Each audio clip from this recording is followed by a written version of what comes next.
Hi dear students, इस video में हम 11.4 से क्वेश्चन नंबर 6 को सॉल्व करेंगे।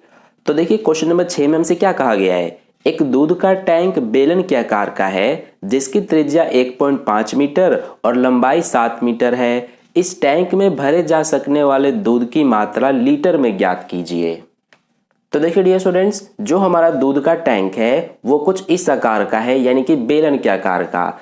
तो इसकी त्रिज्या हमें 1.5 मीटर दी है। त्रिज्या ये होती है, यहां से लेकर यहां तक 1.5 मीटर दिया है और इसकी जो लंबाई है कुल, ये हमें 7 मीटर दिया है।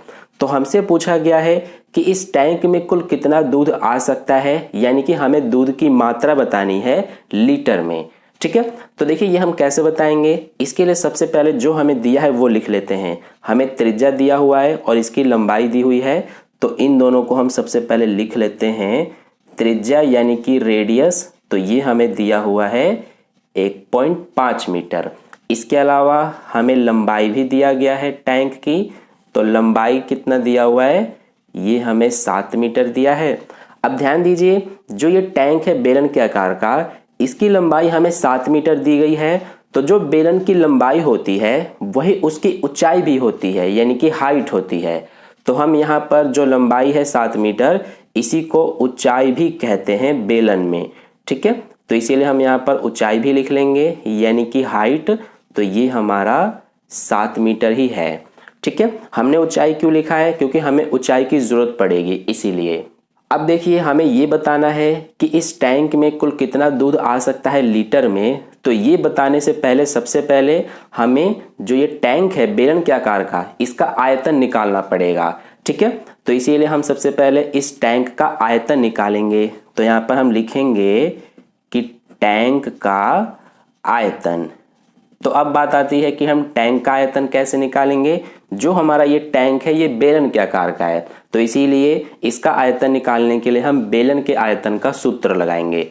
तो क्या होता है सूत्र, ये होता है हमारा पाई आर स्क्वायर एच। बेलन के आयतन का सूत्र यही होता है। अब इसमें हम सब का मान रखेंगे। तो पाई का मान तो आपको पता ही है कि 22/7 होता है, गुणा में आर स्क्वायर है। तो आर स्क्वायर यानी कि आर यानी रेडियस जो है वो कितना है, ये देखिए 1.5 मीटर। तो इसीलिए हम यहाँ 1.5 लिखेंगे, और क्योंकि स्क्वायर लगा हुआ है इसीलिए 2 बार लिखा जाएगा। ठीक है, फिर h है यानी कि हाइट। तो हाइट देखिए 7 मीटर है, तो ये हम लिख लेंगे। अब इसको सॉल्व करते हैं। तो सबसे पहले ये 7 भाग में है और ये 7 गुणा में है, तो ये दोनों कट जाएंगे। तो हमारे पास क्या बचा, ये बचा है 22 गुणा में ये जो 1.5 है इसको हम 15 लिख के और नीचे 10 से भाग कर सकते हैं, क्योंकि हमने यहाँ से पॉइंट हटा दिया। पॉइंट के बाद एक अंक है, इसीलिए बटे में एक जीरो आ गया एक लिखने के बाद, यानी कि 10। ऐसे ही इसका भी पॉइंट हटा देते हैं, तो ये 15/10 हो जाएगा। अब इसको अगर हम आगे सॉल्व करेंगे तो सबसे पहले 15 और 15 का गुणा कर लेते हैं। तो इन दोनों का गुणा करने पर यह आ जाएगा 225।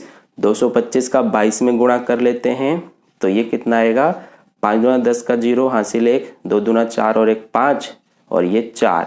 5 दूना 10 का 0 हासिल 1, 2 दूना 4 और 1 5 और ये 4। तो ये आ गया 0 5 9 4। ये आ रहा है हमारा 4950। बटे में क्या है 10 गुना 10 यानी कि 100। अब आपको ये तो पता ही है कि इसको कैसे करना है, हमें 100 से 4950 को भाग करना है। तो देखिए क्योंकि इसमें सिर्फ 2 जीरो हैं, तो जब हम भाग करेंगे 100 से इसमें, तो हमारा पीछे से 2 अंकों के बाद पॉइंट लग जाएगा, यानी कि 49.50 हो जाएगा। ठीक है, आप चाहे तो यहाँ पे 0 नहीं भी लिख सकते हैं, क्योंकि पॉइंट के बाद 0 के बाद अगर कोई अंक ना हो तो हम 0 लिखते ही नहीं है जनरली। ठीक है, तो इसीलिए ये हमारा हो गया। और क्योंकि ये सभी मीटर में दिया हुआ है तो ये मीटर क्यूब हो जाएगा, क्योंकि जब आयतन निकालते हैं हम तो ये क्यूब लगाते हैं, यानी कि घन। ठीक है, तो ये हमारा आ गया जो ये टैंक है इसका आयतन। अब हमें बताना है कि इस टैंक में कितना दूध आ सकता है लीटर में। तो इसीलिए हम यही अब बताएंगे, यानी कि दूध की मात्रा, और ये हमें लीटर में बतानी है। तो यहाँ लिख लेते हैं लीटर में। तो देखिए ये हम कैसे बताएंगे, इसके लिए क्या करेंगे हम, ये बात आपको हमेशा ध्यान रखना है, या फिर आपको पता भी होगा कि 1 मीटर क्यूब में जो हमारा 1000 लीटर होता है, ठीक है, यानी कि 1 मीटर क्यूब के बराबर 1000 लीटर होता है। तो इसीलिए हमें लीटर में चेंज करना है। तो जो ये हमारा मीटर क्यूब में है आयतन, यानी कि 49.5, जीरो हम नहीं भी लिखेंगे कोई फर्क नहीं पड़ेगा, तो इसमें हम गुणा कर देंगे 1000 का, तो ये हमारा लीटर में आ जाएगा, ठीक है।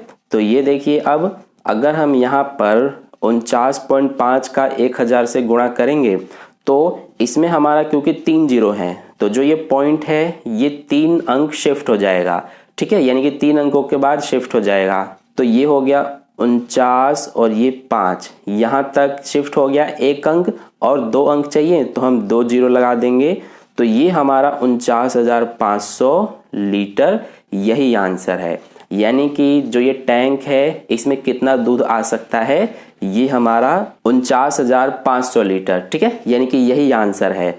तो इस तरह से क्वेश्चन नंबर 6 का सॉल्यूशन कंप्लीट हुआ। आई होप आपको अच्छे से समझ में आ गया है। अगर आपको वीडियो अच्छा लगा है तो वीडियो को लाइक कर देना, अपने दोस्तों के साथ भी शेयर कर देना, और अगर आप चैनल पर नए आए हैं तो चैनल को सब्सक्राइब करके बगल में जो बेल आइकन आता है उस पर ऑल नोटिफिकेशन पे क्लिक कर लेना, ताकि नेक्स्ट वीडियो जैसे ही अपलोड की जाए उसका नोटिफिकेशन सबसे पहले आपको मिल जाए। मिलता है फिर नेक्स्ट क्वेश्चन के लिए नेक्स्ट वीडियो में। धन्यवाद।